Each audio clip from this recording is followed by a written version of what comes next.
gonna make some smoked Italian beef sandwiches. For this, we're gonna be using our Charbroil Pro Series 3-burner grill, except we're gonna be doing it with charcoal. We're gonna light our charcoal. This grill makes it super easy to light the charcoal by being able to use the propane burner. While our charcoal lights, we're gonna prep a couple of beef chuck roasts. We're gonna use olive oil as our binder, and then we're gonna get it seasoned up with some salt, pepper, garlic. Once our charcoal's lit, we're gonna get that beef chuck roast on the grill.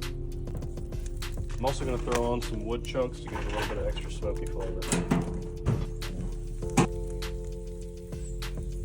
Once we get some good color on it, we're gonna get it transferred over to a dish. We're also gonna get some sliced onion down with that beef.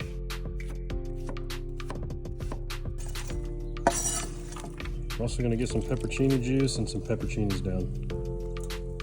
Then we're gonna add about half a stick of butter.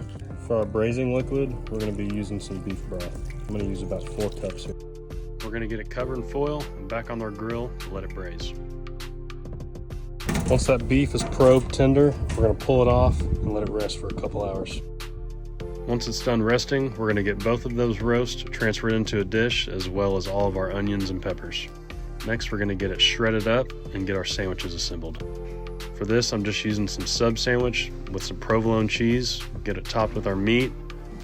We're gonna wrap it up in foil and bake it at 400 until that cheese melts, and then we can dip it in that braising sauce and it's on the table. Enjoy.